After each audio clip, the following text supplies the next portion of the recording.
들어가면서 나름의 좀 간증이 있어서 그 얘기를 좀 나누고 싶습니다.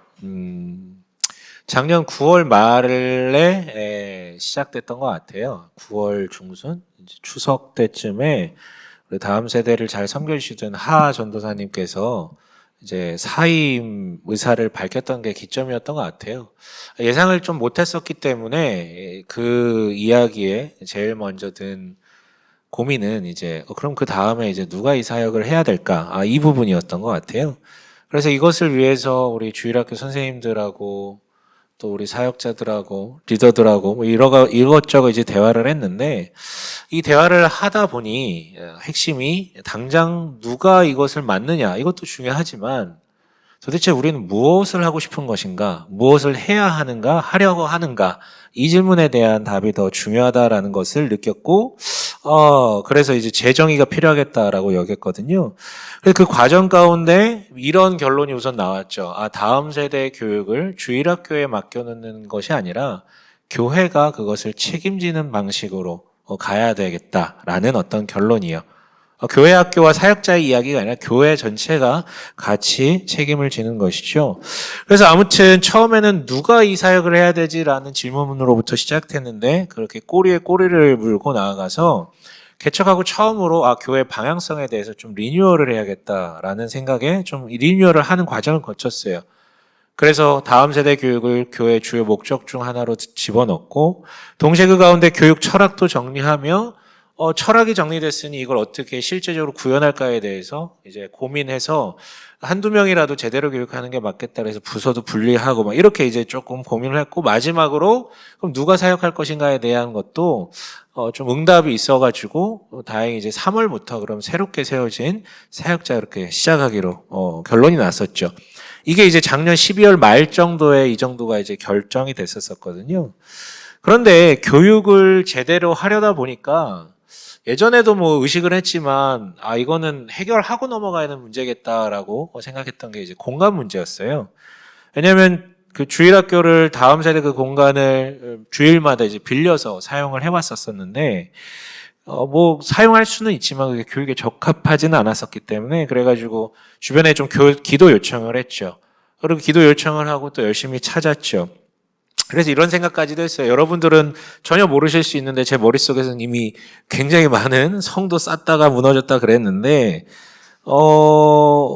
어른들은 이런 것들을 좀 배려해 줄 수 있을 것 같아서 뭐 특정 짓자면 저기 가양역에서 염창 사이에 우리가 주일만 빌려서 쓸 수 있는 예배당 공간이 있다면 어른들 거기서 주일에 빌려서 쓰고 그 옆에도 이제 교육관을 임대해서 아이들을 위한 공간을 만들어야 되겠다라는 생각까지 있었었거든요. 근데 아무리 찾아봐도 이쪽에는 없더라고요. 상업지구가 아니다 보니까.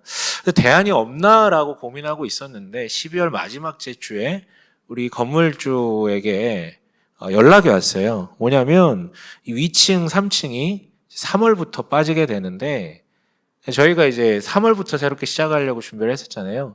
3월부터 빠지는데 쓸 의향이 있냐. 보증금을 받지 않을 거고 월세도 한 20% 깎아주겠다라고 먼저 제안을 하더라고요. 아무 생각이 없었는데 이 얘기를 들으니까 너무 좋죠. 아이들도 쓸 수 있고 어른도 쓸 수 있고 바로 2층이니까. 하지만 이제 먼저 든 생각은 너무 좋은데 좋은 기회 같은데 분별이 필요하겠다. 이거 유혹일 수도 있으니까요. 제가 예전에 한번 말씀드린 적이 있는데 개척을 준비하시는 분들한테 꼭 이런 얘기를 해주거든요. 누가 건물 준다 그래서 그거 따라가지 말라고. 유혹일 수 있다고요. 그 건물이 핵심이 아닌 거니까. 그래서 분별이 필요했고 주변에 이제 우리 리더들, 교사들 다 물어봤는데 단 한 명도 얼굴 찌푸림 없이 너무 좋은 표정으로 그렇게 됐으면 좋겠다라고 다들 이 얘기를 하더라고요. 하지만 여전히 좀 찝찝해요. 그래서 여전히 왜냐하면 이게 그냥 들어가는 게 아니잖아요. 무슨 점유할 수 있는 게 아니라 월세를 내고 인테리어도 하고 뭐 해야 되는데 아무튼 이런 어떤 돈에 대한 좀 부담감이 돼가지고 그럼 이걸 어떻게 좀 분별할 수 있을까? 그래서 마지막으로 좀 제안했던 거는 같이 기도해 달라고 내가 몇 주 뒤에 주인한테 주인이라고 표현하기가 좀 그러네. 아무튼 이 건물 소유하신 분한테 역제안을 좀 하려고 한다. 10%를 더 깎아가지고 제안을 하려고 하는데 만약 이게 주님 뜻이라면 조금 순탄하게 가게 해주시고 아니면 뭐 아니고 이렇게 좀 기도 부탁들을 했어요. 그리고 몇 주 뒤에 연락을 했죠. 저 나름대로는 잘 얘기하려고 진짜 잘 준비해가지고 소상하게 막 우리 상황과 뭐 이런 것들을 다 설명을 했거든요. 근데 이 듣고 계시던 분이 다 듣더니 아이 그렇게 하시죠? 라고 너무 쿨하게 얘기를 하더라고요. 듣는 순간 와 역시 우리 주님 감사합니다. 가 아니라 아이씨 더 깎을 걸 아이씨 더 깎을 걸 이런 생각이 들었지만 한 1분 뒤에 아이씨 감사한 건데 라고 이제 결론을 좀 내렸던 것 같아요. 그래서 아무튼 이제 3월 둘째 주부터 좀 공사를 하고 3월 31일이 부활주일인데 그때부터 저희가 좀 사용하는 걸로 계획하고 있습니다. 이 얘기를 하는 이유는 물론 저 개인적인 기도의 응답들이 중간중간 있지만 교회적으로 같이 기도하고 분별하고 또 순적함 가운데 일어난 나름의 간증이자 응답이라서 좀 얘기를 나눴어요. 너무 감사했거든요. 그래서 지금 제 마음은 혹시나 또 마음이 바뀔 수 있어요. 바뀔 수 있어요. 왜냐면 아직 계약서에 도장을 안 찍어가지고 그래서 지금까지 일부러 얘기를 안 했는데 공사 직전에 찍자고 해가지고 그래서 혹시 또 마음이 바뀐다면 뭐 그렇게 크게 개의치 않을 것 같아요. 또 다른 길이 있겠지. 여긴 뭐 제 교회가 아니라 하나님 교회니까요.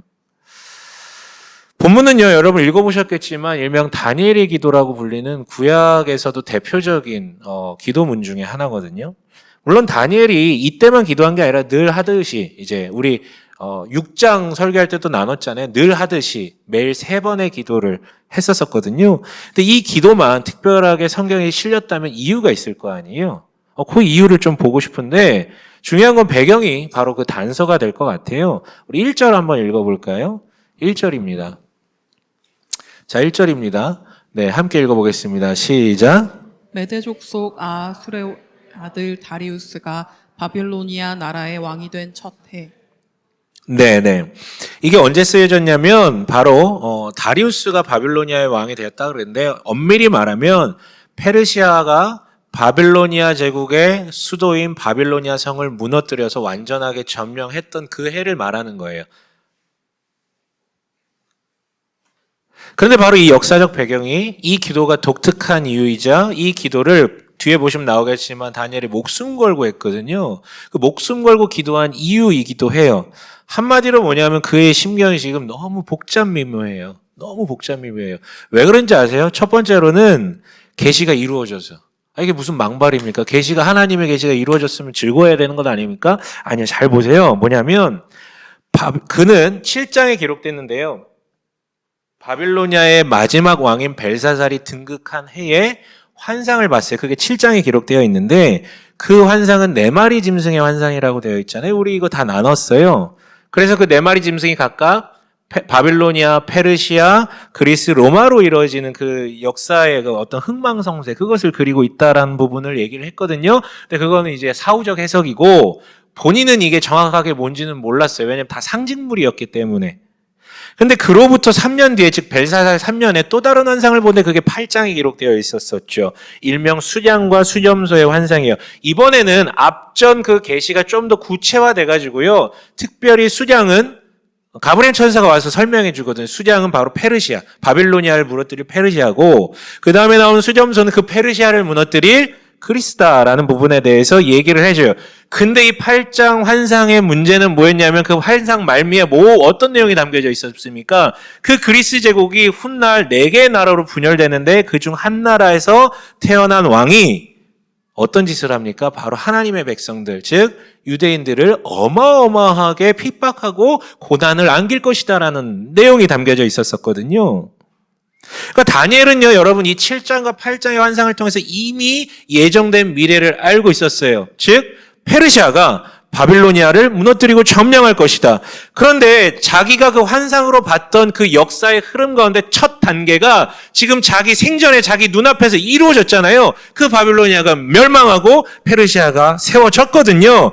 여기서 다니엘은 와 하나님은 역시나 미래를 다 알고 계셔. 다 이루어졌어 라면서 감탄한 것도 있을 수 있었겠지만 번민이 더 다가왔단 말이에요.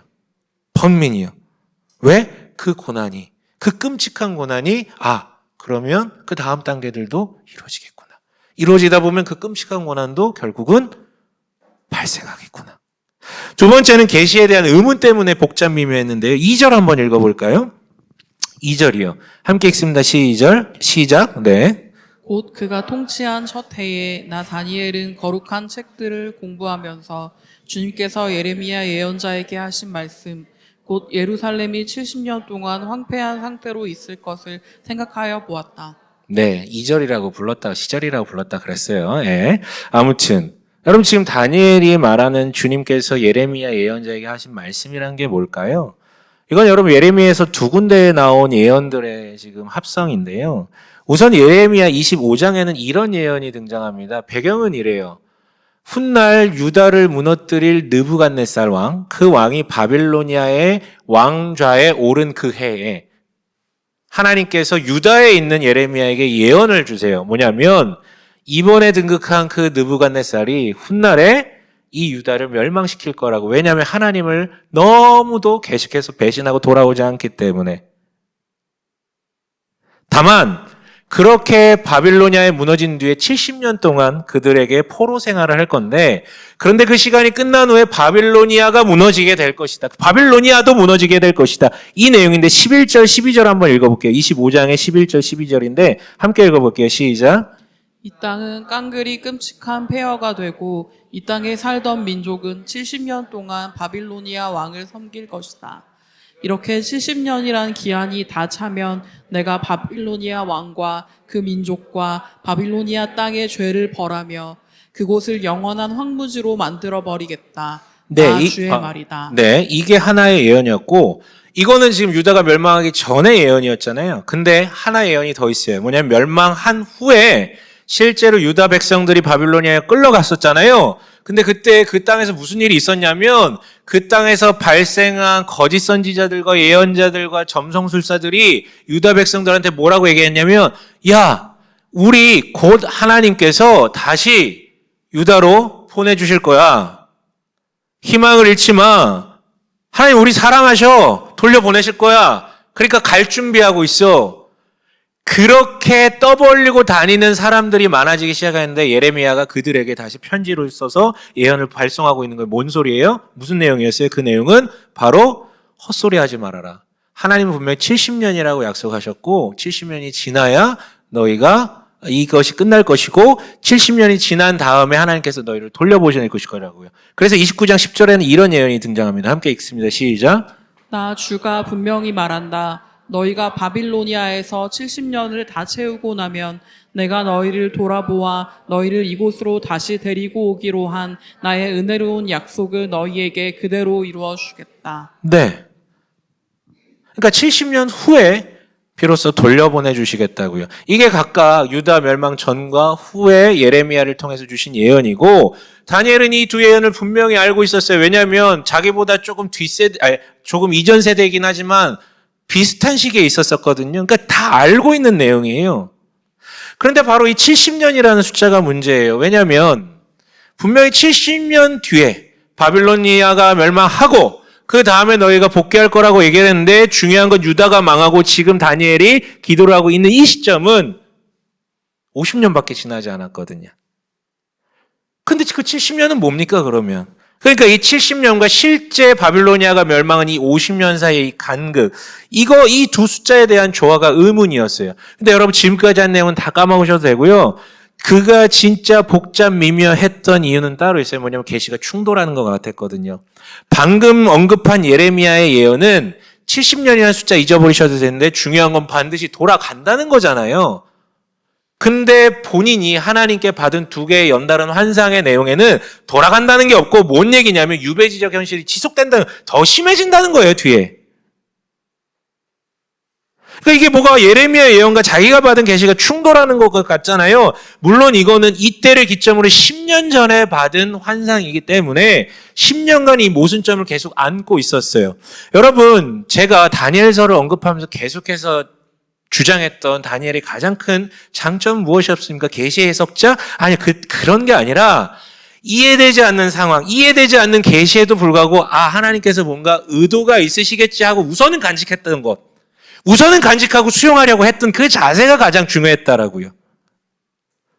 그래서 그 10년간도 모순적이지만 무언가 있겠지라면서 계속해서 품고 숙고했었는데 다시 한번 지금 역사의 변곡점 앞에서 확 일어난 거지. 야, 바빌로니아가 망했어? 페르시아가 점령했어? 그럼 그 뒤에 일들도 곧 실현되겠는데? 그럼 이 두 충돌하는 것 같은 계시들이 도대체 어떤 식으로 이루어진다라는 거야. 근데 여러분, 제가 본질적인 질문을 던져볼게요. 아니, 왜 이처럼 이해되지 않는 계시들을 굳이 머리 아프게 계속 물으며 숙고하고 있습니까? 우리가 레위기를 폈는데 이해 안 되면 그거 뛰어넘잖아요, 그냥. 근데 왜 이 사람은 머리 아프게 계속 이거를 십몇 년 동안 숙고하고 있냐고요. 이 얘기 여러분 반복해서 말씀드렸어요.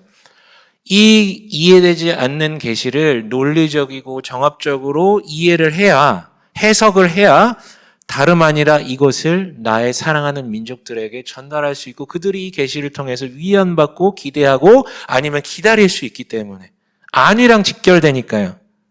그래서 여러분 지난주 말씀드렸잖아요. 8장에서 그 환상을 다 끝난 다음에 깨어난 뒤에 다니엘이 했던 행동이 뭡니까? 며칠 아팠대요. 왜 아팠어요? 그 8장 말미에 담겨져 있는 너희 민족이 훗날 더 큰 고난 가운데 빠지게 된다는 그 환상을 보고 그 민족에 대한 사랑이 너무 큰데 그 얘기를 들으니까 이 몸으로 드러난 거지. 이 아픔이요. 근데 또한 말씀드렸죠. 그 환상은 다니엘의 실제와 아무 관련이 없다고요. 다니엘은 물론 유배지 생활을 하고 있지만 이미 총리 자리까지 올라간 사람으로 이미 성공한 사람이에요. 얘네가 고난받는다고 자기의 삶에는 아무 관계가 없다고요. 나아가 이게 만약에 현실이 되더라도 자기랑 상관이 없어요. 왜? 이미 나이가 너무 많거든. 그러니까 이루어질 고난은 자기랑 관계가 없단 말이에요. 그러나 왜 이렇게까지 노력하냐고요. 민족을 그 정도로 사랑해서. 그래서 그는요, 자신에게 보여준 환상을 숙고하고 예레미야 예언자에게 해주신 말씀을 숙고하며 나아가 2절이 얘기하듯이 거룩한 책들을 공부하며 연구하고 고민했어요. 나아가 이 역시도 반복해서 얘기하지만 그냥 개인 다니엘이 아니라 늘 팀 다니엘이었다고요. 사드락과 메삭과 아벳느고와 함께 항상 논의를 하는 거죠.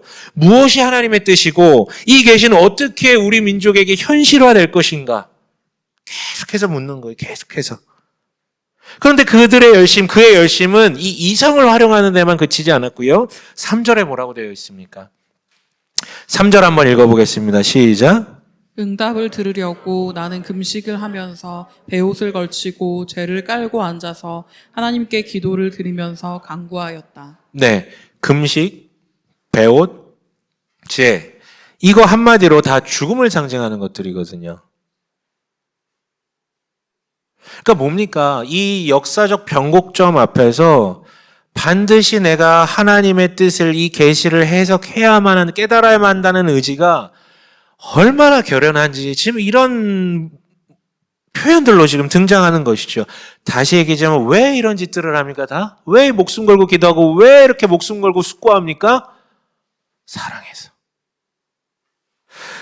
그래서 하게 된 이 기도의 내용은 이와 같습니다. 우선 4절에서 하나님의 이름을 부르고 그를 찬양하는 말로 시작하고요. 이어서 5절에서 14절까지는 회개 기도를 합니다. 그 회개의 중심에는요, 이런 고백이 담겨 있어요. 7절 한번 읽어볼게요. 7절이요. 자, 함께 읽겠습니다. 7절 시작. 주님께서는 언제나 의로우십니다. 그러나 우리는 오늘처럼 낯뜨거운 수치를 당합니다. 유다에 사는 사람이나 예루살렘에 사는 주민이나 가까운 데나 먼데 곧 이스라엘 사람으로서 흩어져 사는 사람이 주님께서 쫓아내신 그 모든 땅에서 수치를 당하고 있습니다. 이것은 그들이 주님께 죄를 지었기 때문입니다. 네, 이것은 그들이 주님께 죄를 지었기 때문입니다라는 이 구절이 회개기도 중간중간 계속 반복되어 나와요. 그러니까 세상이 악해서 우리가 이렇게 된 게 아니라 우리가 악해서 이렇게 무너진 것이다라고 변명하지 않아요. 그냥 인정한다라고요.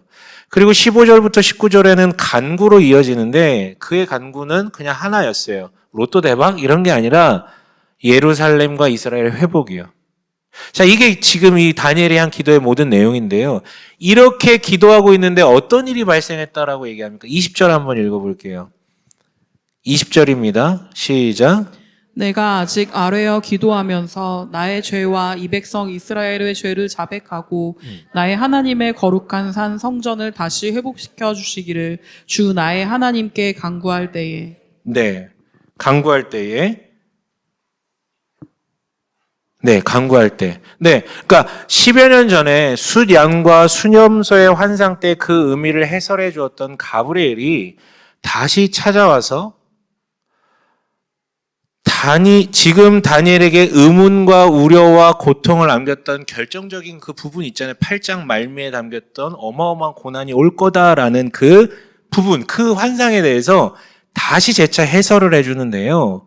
우리 25절만 한번 읽어볼게요. 25절이요. 함께 읽겠습니다. 시작. 그러므로 너는 다음과 같은 사실을 깨달아 알아야 한다. 예루살렘을 보수하고 재건하라는 말씀이 내린 때로부터 기름을 부어서 세운 왕이 오기까지는 7일에가 지나갈 것이다. 그리고 62일에 동안 예루살렘이 재건되어서 거리와 성곽이 완성될 것이나 이 기간은 괴로운 기간일 것이다. 네, 우선 가브리엘이 이 두 충돌 있잖아요. 예레미야와 그 환상의 그 충돌을 해소해줘요. 너에게 준 환상대로 유배지적 삶이 지속되긴 하지만 예레미야의 예언대로 어쨌든 자신들이 해방되어 예루살렘 성을 재건하고 나아가는 것. 그 부분에 대해서 지금 설명을 해줘요. 이어서 기름을 부어서 세운 왕에 대해서 얘기하며 메시아에 대한 예언을 살짝 비추지만 결론은 그렇게 너희가 예루살렘으로 돌아간 뒤 메시아가 오기까지 이 기간 동안 무슨 기간이래요? 괴로운 기간이 될 것이다 라고 얘기해 주고 있어요. 그런데 지난 8장의 환상에서 그 고난에 대해서 가브리엘이 얘기할 때 밤낮 2300일이라는 그 정확한 숫자를 지금 얘기를 했었거든. 그 기간 동안 고난을 받을 거라고요. 오늘은 가브리엘이 그 2300일을 더 세분화해서 그러니까 그 더 세분화해서 구역구역별로 어떤 일이 있을지에 대해서 우리한테 설명을 해주는 거예요. 근데 여러분, 우리는 여기서 이 논의는 그만할게요. 뭐냐면, 이 구절은요, 신학자들이 꼽은 성경에서 가장 난해한 구절이거든요. 그러니까 자기들도 무슨 말인지 모르겠다 이거예요. 정확하게. 그래서 우리의 정신건강을 위해서 넘어가는데 간단하게 얘기하면 어쨌든 8장에서 얘기했던 2300일이라는 것에 대한 주석을 지금 다시 한번 해주고 있다. 이 정도만 아시면 좋을 것 같아요. 다만 우리가 주목할 것은 이거예요. 자, 그렇게 계시의 뜻을 깨닫고자 생명을 내놓고 기도하던 다니엘에게 하나님께서 어떻게 반응하셨습니까? 우리 23절 한번 읽어볼게요. 23절이요. 함께 읽겠습니다. 시작. 내가 간구하자마자 곧 응답이 있었다. 그 응답을 이제 내가 너에게 알려주려고 왔다. 내가 크게 사랑을 받고 있기 때문이다. 그러므로 그 말씀을 잘 생각하고 그 환상의 뜻을 깨닫도록 하여라. 네, 그가 이렇게 목숨을 걸고 기도하는데 가브리엘이 얘기해 주는 거죠. 네가 간구를 시작하자마자 응답이 있었다고요. 하나님의 응답이 직접적으로 그러니까 굉장히 즉각적으로 임재하거든요. 근데 여러분 어떻게 그럴 수 있나요? 근데 그 이유도 가브리엘이 얘기를 해줬어요. 이유가 뭐래요? 즉각적으로 응답해 주신 이유가요? 내가 크게 사랑을 받고 있기 때문이다고요. 자, 여기까지 보면 되게 간단하게 이렇게 결론 내면 되나요? 결국은 기도 응답이라는 건 하나님께 사랑받는 그런 특별한 자에게만 임하는 건가 보다. 사랑받지 못하는 떨거지들한테는 이 감질맛 나게 줄까 말까 이러시나 보다. 아니면 응답이 아예 없다면 그 인간은 하나님께 사랑받지 못하는 존재인가 보다. 여러분 이렇게 결론 내면 될까요? 안 되겠죠. 그건 완벽한 경기도 오산이죠. 그렇죠? 죄송합니다. 네. 여러분 앞서 왜 그가 이렇게까지 숙고했고 왜 그가 이렇게까지 기도했는지에 대해서 나눴었잖아요. 다 같은 이야기 아니었습니까? 뭐 때문에 그렇게 했다고요? 민족에 대한 사랑 때문에요. 다른 이유 없어요. 사랑 때문에. 내가 겪을 고난이 아님에도 불구하고 민족에 대한 사랑 때문에 그렇게 숙고하고 기도해왔다고요. 그래서 저는 네가 크게 사랑을 받고 있기 때문이다라고 말씀해 주셨던 이 기도의 응답의 이유를 이렇게 번안하고 싶어요. 네가 이 유배지적인 상황 속에서도 즉 하나님이 안 계신 것 같이 보일 수밖에 없는 이 상황 속에서도 너는 이 자리에서도 하나님의 사랑을 능히 누리고 있었기 때문에 또한 이 유배지에서조차 즉 자기 생존에만 급급해도 될까 말까 이런 상황 속에서도 너는 다른 사람과 다르게 그 하나님의 사랑을 마음에 품고 다른 사람을 사랑하려는 그런 의도에서 나에게 계속해서 간구해 왔기 때문에 네가 사랑을 받는 자이기 때문에 간구하자마자 응답이 있었다. 여러분, 사랑을 받는 자로서 지금 사랑의 동기로 기도를 하고 있기 때문에 하나님 응답을 안 해줄 이유가 없으신 거죠. 그런데 여러분, 우리의 기도는 참 다르죠. 금식 기도 해보셨는지 모르겠어요. 요즘 분들은 거의 안 해보셨어요. 옛날 분들 진짜 많이 했는데 요즘 분들은 한 끼 굶으면 죽는 줄 알잖아요. 그렇죠? 안 죽어! 안 죽어요. 여러분, 일주일 굶어도 안 죽어요. 예. 근데 금식 기도와 같이 막 되게 절절할 때 금식 기도를 하는데 이런 기도를 하는 이들의 의식 속에 많은 경우에 이런 마음이 들어 있어요. 뭐냐면 하나님 이거 꼭 들어주셔야 됩니다. 그렇지 않으면 나 죽을 것 같습니다. 여기까지 오케이. 근데 이런 거죠. 이거 안 들어주시면 나는 하나님께 사랑받지 못하는 자로 규정됩니다. 이거 들어주셔야만 하나님이 나 사랑하시는 분입니다. 협박하는 거죠. 사랑을 받았기 때문에 하나님께 간구하는 게 아니라 이걸 들어주셔야 하나님이 날 사랑하는 분이다 라는 그런 회개한 결론에서 절절함으로 하나님께 목숨 거는 거예요. 그러니까 이해되지 않는 계시, 이해되지 않는 현상 속에서 이해되지 않는 이 계시를 간직하기 위해서 금식하는 게 아니라 자신의 뜻을 어떻게든 관철시키려는 의도에서 이러는 경우들이 많다는 것이죠. 그래서 여러분, 본문이 말하는 바는 간단해요. 기도하는 너, 정말로 너는 하나님의 사랑을 지금 받고 누리고 있어? 설사 너의 현장이 유배지와 같을지라도, 하나님 없는 것처럼 보일지라도, 되는 거 하나 없을지라도 너는 지금 사랑받는 자로 살고 있어? 사랑받고 있니? 느끼고 있니? 다른 말도 동일하죠. 정말 너는 이 기도를 사랑하는 마음으로 하고 있니? 설사 너의 현장이 유배지와 같아서 너의 이익과 생존만을 위해서 살 수밖에 없는 현장 속에서라도 진짜 사랑하는 마음이 있어서 기도를 하는 거야? 사랑하고 싶어서? 그거 묻는 거예요. 여러분, 우리는 응답받는 기도의 가장 본질은 그거 아닐까요? 사랑. 그렇다면 그걸 물어야죠. 나는 정말 사랑받고 있는가? 하나님께? 그리고 정말 사랑해서 이 기도를 하고 간구를 하고 있는가?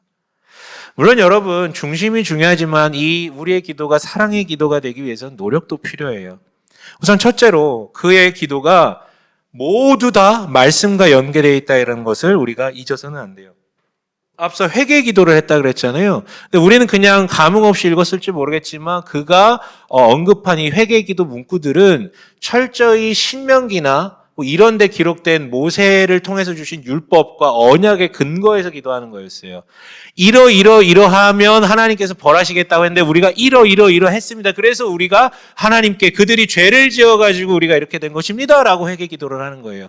간구도 마찬가지예요. 뭐라고 간구합니까? 18절 한번 읽어볼까요? 18절이요. 함께 읽겠습니다. 시작. 나의 하나님, 귀를 기울이시고 들어주십시오. 눈을 크게 뜨시고 우리가 황폐해진 것과 주님의 이름을 빛내던 이 도성의 고통을 굽어보아 주십시오. 우리가 이렇게 주님께 간구하는 것은 우리가 잘나서가 아니고 주님께서 자비하시기 때문입니다. 우리가 잘나서가 아니라, 즉 우리가 하나님 앞에 되게 선행을 많이, 종교적 열심을 많이 내비쳐서가 아니라, 우리가 받을 만한 놈들이어서가 아니라 주님께서 자비하시다. 이 자비하시다라는 표현 역시도 성경에 계속해서 반복적으로 나오는 구절이거든요. 아니, 기도를 시작하게 된 근거 자체도 예레미야에게 주셨던 예언의 근거에서 시작된 거였잖아요. 그러니까 지금 기도의 시작부터 기도의 내용에 이르기까지 모든 게 다 말씀을 근거로 진행되고 있어요. 여러분, 이게 핵심 단서 중에 하나죠. 지 하고 싶을 말만 더 큰 소리로 더 세게 더 많이 얘기한다라고 그게 사랑입니까? 사랑은 당연히 말이 필요하지만 말만으로 되는 게 아니죠. 소통이죠, 소통. 무엇보다도 하나님이 어떤 분이시고 우리를 얼마나 사랑하시는지 기록된 이 말씀을 보고 그 다음에 우리도 거기에 반응하여 얘기하는 것. 그래서 여러분, 말씀 묵상으로 기도가 시작돼야 되고 말씀을 근거로 하나님께 기도하셔야 돼요. 그게 사랑의 기도고 그게 바로 응답받는 기도로 이어집니다.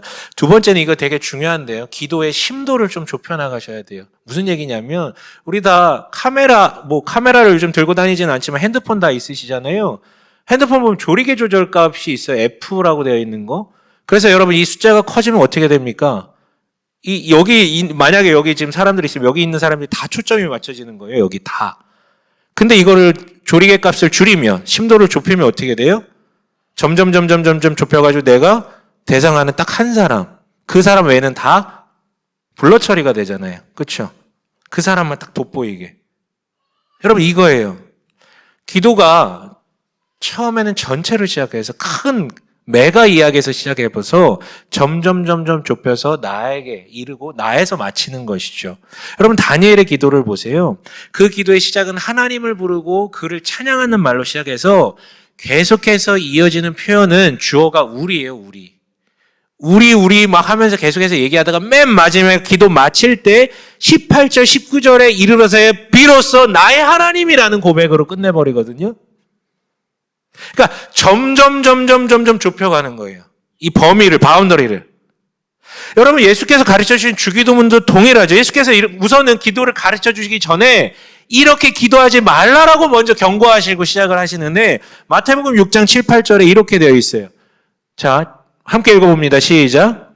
너희는 기도할 때에 이방 사람들처럼 빈말을 되풀이하지 말아라. 그들은 말을 많이 하여야만 들어주시는 줄로 생각한다. 그러므로 그들을 본받지 말아라. 하나님 너희 아버지께서는 너희가 구하기 전에 너희에게 필요한 것이 무엇인지를 알고 계신다. 네, 이렇게 기도하지 말래요. 말을 많이 하여야만. 즉 지성이면 감천이라 그래서 내가 뭔가를 많이 해서 그 신의 마음을 감동시키는 그런 방식으로 기도하지 말라고요. 그러면서 뭐라고 하세요? 니네가 말 안 해도 하나님 다 아신다고요. 사랑하는 자녀인데 신이신데 다 안다고요. 그런데도 이렇게 기도하래요. 그러면서 이 바로 뒷구절에 너희는 이렇게 기도하라 하면서 처음으로 말씀하신 게 뭐예요? 그 유명한 발언 있잖아요. 하늘에 계신 우리 아버지. 그분이 나와 관계없이 나랑 딜하는, 조건으로 딜하는 그런 대상이 아니라 나와 관계가 있는, 날 사랑하는, 내가 사랑하는 아버지임을 외치고 이야기를 하라는 거죠. 그 다음 내용들은 뭐예요? 주기도문은 크게 두 부분으로 나뉘잖아요. 전반부는 하나님 나라를 구하는 기도. 하나님과 하나님 나라를 구하다가 어떻게 해요? 그 뜻이 어디에서도 이루어지이다? 땅에서도 이루어지다. 좁혀가는 거죠. 그리고 그 하반부는 뭐예요? 우리를 위한 기도로 내려가잖아요. 점점 이렇게 좁혀지잖아요. 기도의 심도가요. 그런데 우리의 기도는 어떻습니까? 반대잖아요. 나를 중심으로 한 기도로부터 시작하는데요. 그런데 그 내용조차 어떤 것입니까? 즉, 나에게 정말로 필요한 거, 내가 사랑받고 사랑하는 존재가 되기 위해서 필요한 그것들을 구하기보다는 어떤 것들을 구하십니까? 내 욕망과 정욕이 나를 움직이는, 내가 원하는 것, 필요한 것과 원하는 것은 전혀 다른데 우리는 보통 나로부터 시작해서 내가 원하는 것만 기도한단 말이에요. 근데 여러분 이렇게 기도하는 기도의 특징이 있어요. 뭐냐면 나로부터 시작된 기도는 절대 넓혀지지 않아요. 기도의 심도가 조리개 값이 열리지 않는단 말이에요. 좁히는 건 가능한데 열려지지가 않아요. 절대로. 그러나 여러분 점점 좁혀가는 방식으로 하면 자연스럽게 하나님과 하나님 나라로부터 시작하기 때문에 내 마음에 분별이 일어납니다. 원함과 필요가 분별이 돼요. 뭐가 진짜 사랑에 근간한 것인지가 조금씩 알게 된다고요. 그러면서 기도 제목이 조정되죠. 동시에 이렇게 기도하다 보면 기도 제목이 조정되는 것을 넘어서 기도가 많아져요. 여러분 기도가 어려울 수 있어요. 많은 분들이 기도가 어렵다라고 호소하고 저 역시도 그 중에 한 명이에요. 쉽지 않아요. 하지만 기도가 어려운 것과 기도할 게 없는 것은 다른 얘기죠. 그거는 기도할 게 없다는 거는 지금 누군가를 사랑이 자기에게 지금 없다라는 이야기일 수 있어요. 그렇잖아요. 아무리 인면수심에 철면피 같은 사람일지라도 지 자식 아프면 기도한다니까요. 절절해져가지고 사랑하는 존재가 있으니까. 근데 지금 기도할 게 없다라는 건 사랑하는 사람이 없다라는 거지. 하나님에 대한 것도 마찬가지죠. 기도를 소통이 아니라 관철로만 보니까 자기 지금 삶에 아쉬운 게 없으면 기도 안 하게 돼요. 사랑해서 하는 게 아니잖아요, 그러면 그거는. 나아가 여러분 이 기도할 게 없다는 건 자기 자신도 지금 사랑하지 못하고 있다라는 뜻도 돼요. 왜냐하면 유배지적 현실에서 하나님의 자녀답게 살아가는 게 얼마나 어려운데요. 그래서 자기도 모르게 시험에 들게 하지 마옵시고 다만 악에서 구하옵소서라는 기도를 할 수밖에 없게 되는데 이걸 지금 안 하고 있다는 거는 지금 자기도 지금 사랑 안 한다라는 거지. 여러분 기도의 심도를 점점 좁혀나가는 방식으로 하면 바른 사랑의 기도도 하게 되고요. 기도할 것도 많아지게 됩니다. 세 번째는 함께 기도하는 거예요. 다시 얘기하지만 다니엘은 팀으로 있었다는 걸 기억하셨으면 좋겠어요. 그들은요 함께 하나님의 계시를 숙고하고 분별하는 역할도 했지만 기도도 함께 했어요. 서로 사랑하는 이들과 함께 기도하는 것이죠. 그래서 사랑하는 이들과 함께 기도를 분별하고 기도의 집중력을 불러일으키는 거예요. 네, 사랑을 중심으로 합심해서 하는 기도. 여러분 그런 사람이 있어야 돼요. 그런 사람이 있으십니까? 저는 참 감사한 게 아까 간증 얘기했는데 올해부터 중보기도를 부탁할 만한 분들과 함께 중보기도 팀을 좀 이렇게 결성해서 올해부터 좀 시작을 했어요. 1월 첫 주 매주 제가 월요일마다 그 기도 제목을 공유를 하는데 처음으로 공유했던 제목 중에 1번이 그거였어요. 예, 아까 얘기했던 그 3층 문제. 그때가 딱 그때였었으니까. 근데 이런 어떤 순탄케 열리는 것들을 보면서 저는 이거는 진짜 하나님께서 하시는 거고 이거는 기도의 힘인 것 같다라는 마음을 되게 많이 느끼게 됐거든요. 근데 그분들이 무슨 공간만을 위해서 기도하기 위해서 모인 분들이 아니잖아요. 교회를 위해서 기도하기 위해서 모였고 교회를 위해서 기도한다라는 것의 포인트는 뭡니까? 공간이 아니라 사람들이잖아요, 사람들.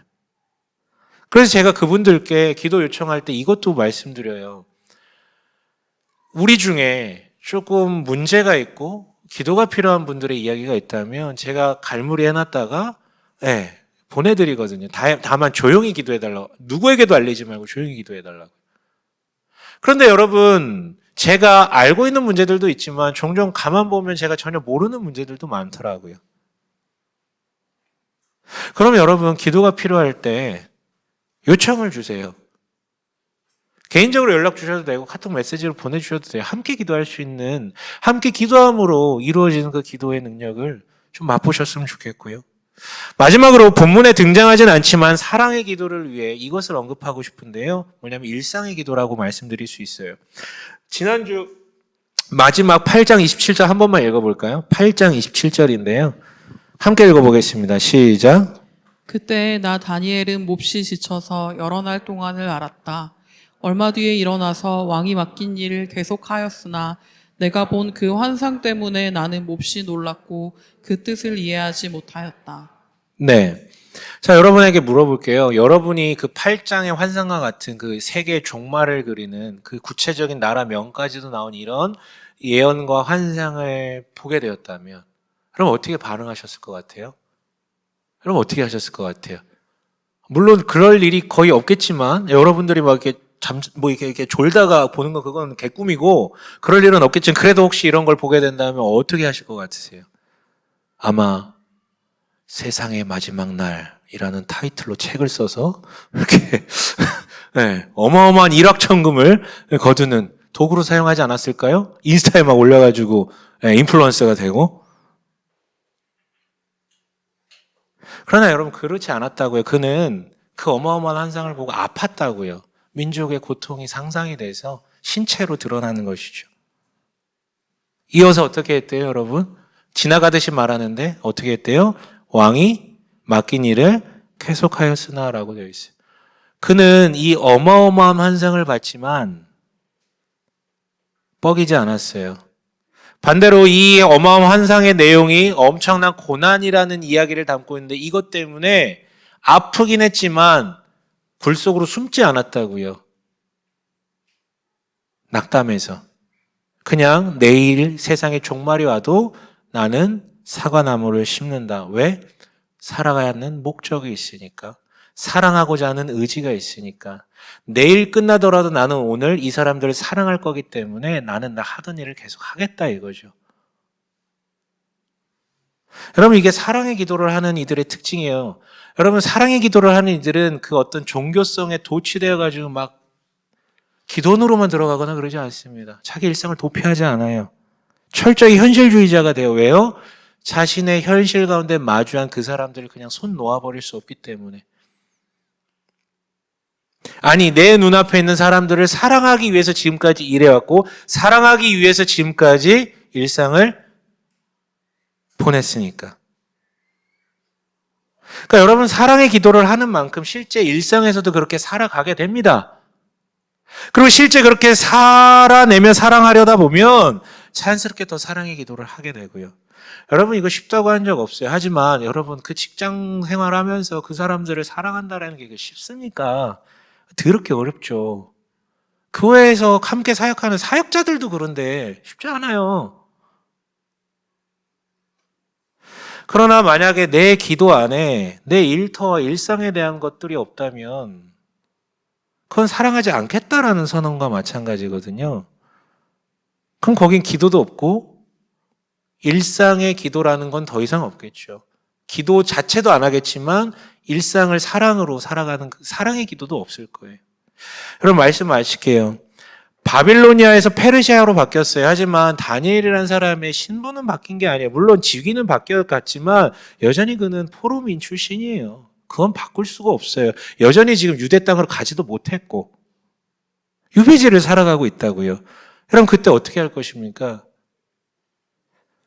유배지를 살아갈 때 우리에게는 응답받는 기도가 너무 절실해요. 왜냐하면 하나님이 없는 것 같이 느껴지는 게 바로 유배지거든요. 근데 하나님이 뭔가 일하신다라는 것을 마주하는 장면이 기도의 응답이잖아요. 그런데 여러분, 그런데 응답받는 기도가 필요한데 그때 필요한 것은 여러분, 사랑일 때만 가능합니다.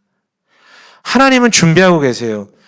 그럼에도 이런 현실에도 불구하고 유배지에서조차 당신의 사랑을 받는 자, 사랑 받는 것도 쉽지가 않아요. 눈에 보이는 게 그러면 의심한다니까 계속해서. 근데 사랑을 받는 자를 기다리고 계시다고요.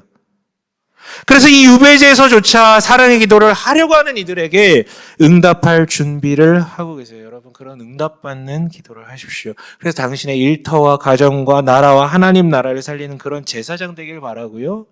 마지막으로 드리고 싶은 말씀은 사실 3층 얘기를 했잖아요. 근데 기도의 응답이라고 했지만 그걸 만들어 가야 되는 건 또 우리의 몫이거든요. 관련해서 하고 싶은 얘기가 되게 많지만 이 시간 여러분들에게 말씀드리고 싶은 단 한 가지는 이거예요. 기도를 조금 동역해 주세요. 이 과정이 끝까지 참 감사하게 마무리될 수 있게끔요.